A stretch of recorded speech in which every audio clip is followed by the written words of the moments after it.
Assalamualaikum anak-anak Bu Guru semuanya. Bagaimana kabarnya hari ini? Semoga selalu sehat dan tetap semangat ya. Nah, hari ini kita belajar akidah akhlak lagi nih. Materinya itu tentang Asmaul Husna, yaitu As-Salam dan Al-Mu'min. Ayo sama-sama kita simak ya. Yang pertama, As-Salam. Nah, ini coba lihat di bukunya halaman 89. Nah, di sini Bu Guru ingin menjelaskan satu persatu dulu ya. Sekarang As-Salam dulu. As-Salam berarti Maha Sejahtera. Jadi Allah itu Maha mensejahterakan umatnya, Maha mensejahterakan makhluknya. Maksudnya Allah tidak membutuhkan bantuan dari makhluknya. Justru Allah lah yang memberikan kesejahteraan kepada makhluknya seperti kita. Kemudian Allah sebagai As-Salam memberi kita kedamaian, kasih sayang, dan keselamatan akhirat. Eits, jangan sampai salah paham ya. Maksudnya keselamatan akhirat adalah jika kita menjalankan semua apa yang diperintahkan oleh Allah. Jadi jangan mentang-mentang kita, wah Allah sudah menjamin nih keselamatan akhirat kita, berarti kita boleh melakukan apa yang dilarang oleh Allah. Ya tidak bisa. Ingat ya, semua makhluk di mata Allah itu sama, semua manusia di mata Allah itu sama. Yang membedakan hanyalah amalannya. Jadi kalau misalnya amalan anak Bu Guru tidak banyak, jadi jangan berharap keselamatan akhirat akan kalian dapatkan. Jadi harus diingat ya, lakukanlah amal kebaikan yang banyak. Selanjutnya Allah juga memerintahkan kepada kita untuk menjauhi segala kemaksiatan, segala sesuatu yang dibenci oleh Allah, kerusakan dan bencana. Contoh kerusakan apa? Atau contoh bencana apa? Seperti kita membuang sampah sembarangan, ujung-ujungnya menumpuk di got.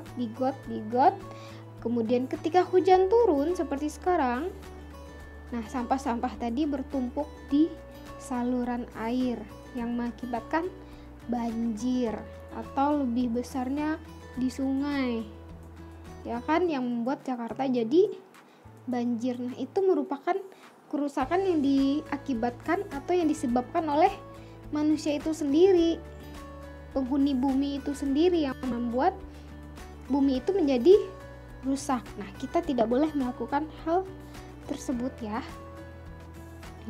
Allah berfirman di dalam surat Yasin ayat ke-58 yang artinya, kepada mereka dikatakan salam sebagai ucapan selamat dari Tuhan yang Maha Penyayang. Sekarang kita lanjut lagi. Dibaliknya ya, penerapan As-Salam dalam kehidupan sehari-hari. Nah, gimana nih cara kita menerapkannya dalam kehidupan sehari-hari? Kesejahteraan dapat dicapai jika seseorang mempunyai hati yang bersih. Ingat, hati yang bersih, bukan hati yang kotor, bukan hati yang penuh dengan iri, bukan hati yang penuh dengan dengki, dan bukan pula hati yang penuh dengan dendam. Kemudian saling menyayangi dan selalu bersikap jujur. Hal-hal yang bisa dilakukan dalam kehidupan sehari-hari yaitu, yang pertama, membiasakan mengucapkan salam. Nah, mengucapkan salam hukumnya apa? Masih ingat? Ya, sunnah. Dan menjawab salam dengan baik kepada sesama muslim dalam berbagai kesempatan. Ya, kalau ketemu bilangnya Assalamualaikum gitu. Di saat kita sudah ingin berpisah, ucapkan kembali Assalamualaikum. Yang kedua, bersikap baik, ramah, dan menjaga anggota tubuh kita agar tidak menyakiti orang di sekitar kita. Contohnya apa, Bu Guru? Kita semua dikasih tangan oleh Allah. Jadi tangan kita ya kita pergunakan untuk hal-hal yang baik. Jangan untuk memukul orang lain. Misalnya lagi main nih, terus kalah, emosi, jadinya berantem, mukulin teman padahal kita kalah. Nah, itu salah satu contohnya ya. Jadi jangan sampai apa yang sudah diberikan oleh Allah tidak kita pergunakan dengan baik. Jadi kita harus bersyukur. Yang ketiga, mewujudkan rasa aman di lingkungan kita. Jangan sampai nanti orang-orang merasa atau teman-temannya gak mau temenan sama dia, kan dia nakal. Gak mau temenan sama dia, kan dia suka mukul. Nah, jangan sampai kayak gitu ya. Yang kemudian keempat, menjalin ukhuwah Islamiyah. Jadi maksudnya itu kita tetap menjalin silaturahmi, melakukan segala sesuatu yang baik bersama teman-teman gitu, sesama umat muslim lainnya, dan memperkokoh hubungan sesamanya, saling bekerja sama, saling tolong menolong ya. Kemudian yang kelima, mudah bergaul dan memperbanyak teman serta saling menolong. Ingat, bergaulah dengan orang yang baik. Jika kita tahu seseorang itu tidak baik untuk kita, atau misalnya dia memiliki sifat yang buruk dan kita tahu keburukan tersebut, ya sebisa mungkin kita jauhi. Bertemanlah dengan orang-orang yang bisa membawa kita kepada kebaikan. Atau kalau mau, diingatkan lagi teman yang buruk tadi, dikasih saran. Ingat, kasih saran juga dengan harus bahasa yang baik, bahasa yang sopan. Jangan sampai kita menyakiti perasaan orang tersebut. Dan saling tolong menolong. Ingat, jika sudah ditolong, jangan lupa ucapan terima kasih. Dan jika sudah ditolong, kita pun tidak boleh pelit. Jika suatu saat orang yang sudah membantu kita butuh pertolongan dan kita bisa, maka kita pun harus menolongnya. Sekarang kita lanjut ya ke Al-Mukmin. Al-Mukmin artinya Allah Maha Pemberi keamanan. Keamanan merupakan kebutuhan penting bagi manusia. Kehidupan akan terasa nyaman dan berjalan semestinya karena adanya keamanan. Jadi ketika kita tidak mendapatkan keamanan di suatu tempat, pasti kita merasa kita nggak nyaman. Allah berfirman di dalam surat Al-Hasyr ayat 23 yang artinya, Dialah Allah, tidak ada Tuhan selain Dia, Maha Raja yang Maha Suci, yang Maha Sejahtera, yang menjaga keamanan, pemelihara keselamatan, yang Maha Perkasa, yang Maha Kuasa, yang memiliki segala keagungan. Maha suci Allah dari apa yang mereka persekutukan. Jadi Allah itu Maha Pemberi keamanan. Kita lanjut lagi. Penerapan Al-Mukmin dalam kehidupan sehari-hari. Contoh dan bukti kesederhanaan bahwa Allah bersifat Al-Mukmin dapat kita lihat dalam diri kita sendiri.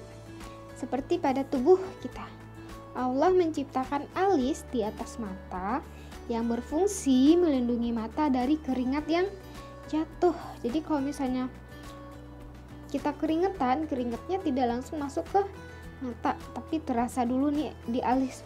Udah terasa ke alis, baru dah kita hindari dari mata kita menggunakan tangan atau kita lap menggunakan tisu. Dan bulu mata yang berfungsi melindungi mata dari debu dan hewan-hewan kecil. Itulah contoh sederhananya. Adapun hal-hal yang dapat kita lakukan dalam kehidupan sehari-hari yaitu yang pertama, tidak memiliki rasa sombong. Ingat, tidak ada yang perlu kita sombongkan di atas dunia ini ya. Yang kedua, tidak mengganggu teman. Ingat, jangan pernah mengganggu teman. Ya, kalau misalnya teman lagi main ya udah liatin aja, jangan ganggu. Nanti kalau ganggu memancing kemarahan teman, jadinya berantem. Ya kan? Kalau berantem nanti jadinya nggak akur. Kemudian yang ketiga, menjaga diri sendiri dari ancaman dan gangguan orang lain. Contohnya seperti yang Bu Guru contohkan tadi, jika ada misalnya kita merasa temannya itu tidak baik atau bersifat kurang baik, contohnya suka mukul, marah dikit langsung mukul, ya kalau bisa kita jaga diri kita sendiri dengan cara agak menghindar, jangan terlalu dekat-dekat, atau jangan suka memancing emosi orang tersebut dengan cara tidak mengganggu. Ya, yang keempat, tidak takut kepada apapun kecuali kepada Allah. Kita harus selalu ingat itu ya. Kita punya Allah dan kita hanya boleh takut kepada Allah. Kelima, tidak bertengkar dengan teman ketika sedang bermain. Ingat, bermain hanya untuk kesenangan semata, bukan untuk mencari permusuhan. Sampai di sini paham anak Bu Guru? Semoga paham ya. Nah, sekarang Bu Guru punya latihan harian, yaitu pilihan ganda halaman 93 sampai 94. Langsung di buku paket ya anak-anak. Baiklah, sekian materi kita untuk hari ini. Mohon maaf apabila Bu Guru ada salah. Akhir kata, assalamualaikum warahmatullahi wabarakatuh.